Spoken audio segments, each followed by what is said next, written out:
Everybody, Megro31 back here for FSIDFS.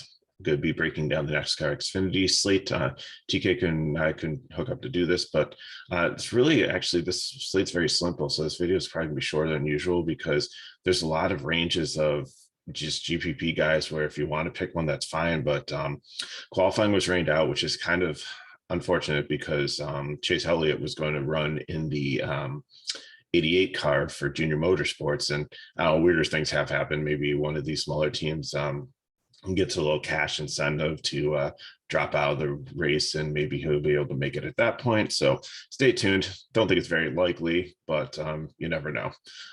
Some of these smaller teams race each week just to get enough money to race the next week, and maybe taking a week off at a really tough track where you might tear up your car if you didn't really think you had much of a chance to let another guy race. You never know.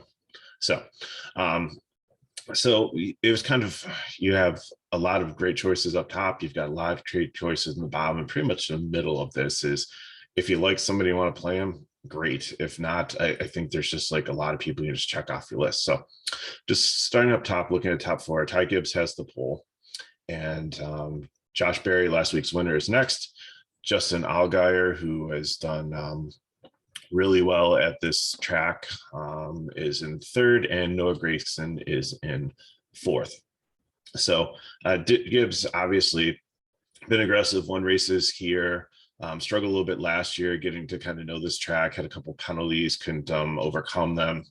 I think there was another mechanical issue with the car too. Maybe it was overheating or something, but anyways, at the pole here, I really think he's a great play, but then again, I can understand, fading him. John Hunter Nemechek was on the pole for the truck race, and he did get out there and lead some early laps, but then he got passed. He did end up winning the race, and in the end, probably did have the best truck out there. But we really don't know from like limited data with the rain out there, like who has the best cars here, because everything was so jumbled yesterday. So Ty Gibbs definitely, could get out there and lead a bunch of laps. Or like I said, there's three guys right behind him that are very good that could get out and pass also. Barry wins really well on these tracks too, with high line and high tire wear. Has done really well in Atlanta. So I think he's definitely one to consider there also. Allgaier has done well here also, and the thing is there's a lot of wrecks in some of these Darlington races, especially later on, and that's what kind of killed me yesterday. I was making a lot of money, and then they had that final restart. Ross Chastain like missed a gear or blew his transmission. I don't know what happened, but he just fell all the way back to 26, and just like lost hundreds of dollars over that. So restarts are very important at the end of the race, and Allgaier traditionally has been very good at restarts. So I could see potentially at the end of the race, if he's in anywhere at the top four, being able to get out ahead of some of the other guys there. Noah Grayson's really good at this type of track too, running in a high groove. Tyler Reddick's also in this, but it's very similar to the skill that he has, being able to run up close to that wall and not get too many of those Darlington stripes on his car. So with these four guys, I think you can get three of them because with the value in your cash lineup. But there's some other guys down with place differential that could get up there and be in the mix and actually contend to win this race also, that just with the qualifying formula or maybe an issue or two of the car that should be resolved. So I don't necessarily say that the winner's going to come from this group of four, but I think you have a really good shot of getting some laps led and some really good finishing position out of them. So maybe you want to play two and play two of the guys down below and then fill in some value. However, but if I have to rank them, I'd probably go Gragson, Gibbs, Allgaier, Barry. Allgaier, Barry, very close, but with just Allgaier's overall experience, I think I'd take him. Allmendinger comes in fifth here, and he had this, I think, top five running position last couple races.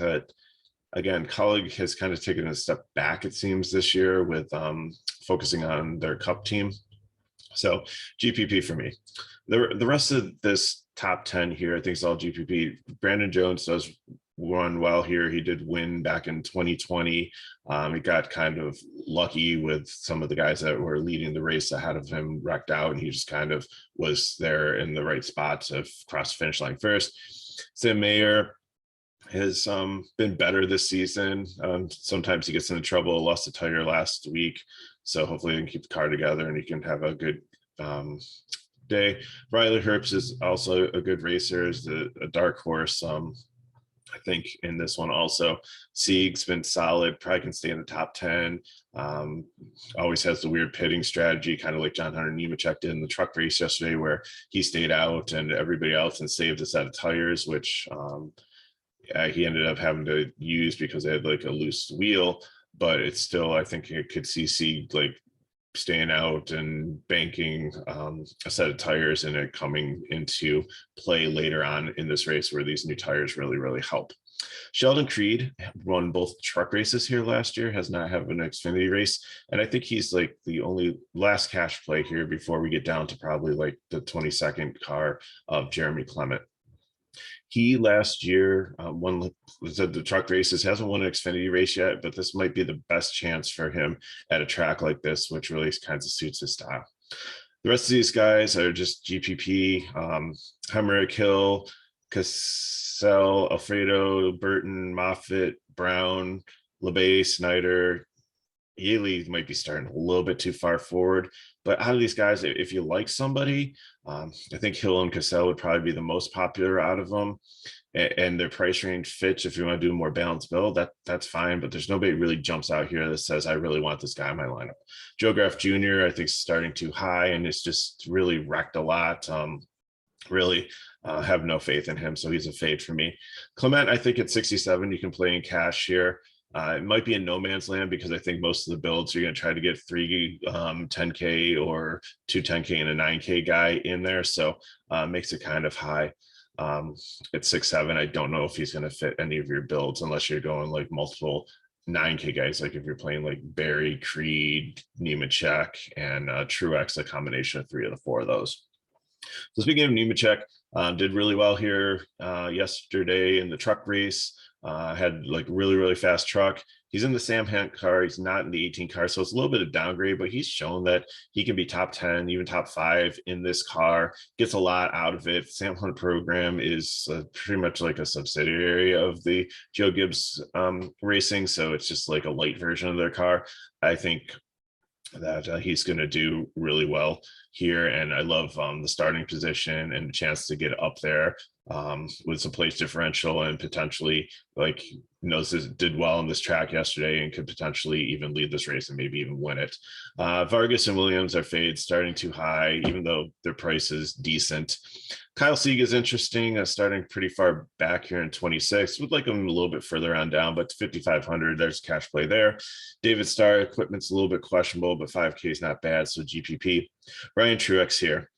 This car had like a mechanical issue during practice and qualifying. If it was any other driver here and any other smaller teams, but Joe Gibbs is such an elite team that I'm sure they can diagnose it, fix it, and get that car out there and be 100%. So this is a great qualifying position. Ryan Truex is not an elite driver, but he shows that he is a good driver when put in good equipment. And this is probably one of the best cars. This is the all-star car from Joe Gibbs. It has a really good crew chief, has performed well this year. So I think he's definitely a cash play here. Emerlin, GPP, he's the second cheapest guy next to Curry, who's below him. I take Curry. I think he's a prime play. You might need to play Emerlin and Curry if you're trying to play 4 high price guys, and those are your 2 punts. Mathematically that works for a lineup, so I don't rule that out, but I think I'd just be playing Curry in most of my cash lineups, and if I'm trying to cycle through all like the studs, playing the 4 studs and the 2 scrubs here, I think that's more of a GPP build. Massey and Mills, Weatherman and Mills here. or sorry, Weatherman and Massey. Weatherman, I like him as a driver. He's usually a cash lock if he starts down here, but at 6K driving the Jesse Younga Motorsports car, which is kind of questionable with reliability, GPP at that price. Massey, same thing at 5,700. I'd rather play some of the 4,900s or some of the guys starting a little bit further below him for more place differential, but not out of the question there. Matt Mills, I think, is a really good cash play. It's a BJ McLeod card. This number 5 car seems to be the best BJ McLeod card at 4,900. Great cash play. Tyler Reddick, I think, is the lock here. Might be the highest owned player because I think ownership among the top guys will definitely be spread out. But he is the quintessential driver for this track. He is a great highline runner. This big red machine car, they have, it was used to be Jay Buford, but then they really put in some effort into the program and are bringing in cup drivers in this, and this car has been fast a lot for a small team.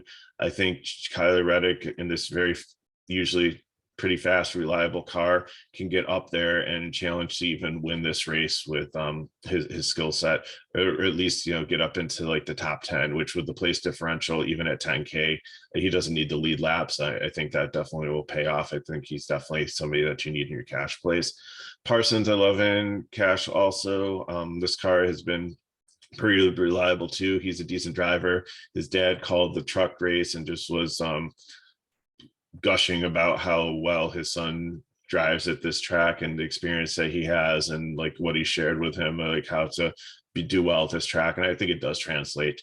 Tommy Joe Martin's had some mechanical issues. Like, I think he's still a cash play down here, but I think I would rather play like some of the other guys around him just in case they didn't figure out what was going on with that car. Blicky's solid here, a veteran's running multiple series. The Alpha Prime car also, they're not both 45. One of them's a 44 and one of them's a 45. My guess is that Martin's has the 45, yeah, and Blicky is the 44. So we'll change that. But same team, and they've been doing well this year. Pricing's decent, place differential. They probably can move up like 5 or 6 spots. So, and Timmy Hill down here in the Ryan Sieg car. The only reason he's starting way far down here is because Sieg has points for I think the priority for the qualifying was getting he and his brother in there, and then this was like the 3rd car that they entered in. But they've been a decent team. Sometimes we even fielded 4 or 5 cars, and all of them have been good. It hasn't been like our motorsports where they just have one of the cars is okay, but the other ones, it seems like the team just got watered down. So like I said, I think your biggest choice is figuring out who you want up top. With those, I think you really need to make it a priority to get like Nemechek and Reddick in there if you want to throw in Truex in the 18. I think that's good for place differential, but then you pretty much are trying to get some of those cheaper guys in towards the bottom, whatever fits into your price range. So if I'm ranking them, I'm going Curry probably first, Blicky, Parsons, Hill, Tommy Joe Martins. I think that's how I would rank them. Then I'd throw in Kyle Sieg and potentially if you can get up to Jeremy Clement, but I think he's too high to fit most builds. So thanks for watching. I'm Mega Ruler 31. We'll be back with TK for the Cup preview tonight. So good luck today. If you have any questions, put them in the chat here. Reach out to me in Discord at Mega Ruler 31. You can get TK Nation 47 on Twitter also, either one of us. If you want more information about FSIDFS, check out the description of the video. The link to our site and to our Discord is in the bio. So we'd love to have you join us there, where you can get like all this information and more. And we cover so many different sports there. So lots of free stuff there too, to go in, and we cover sports that you don't even need to pay for. Just get in the Discord and check out the free rooms. So good luck today, and we'll see you next time.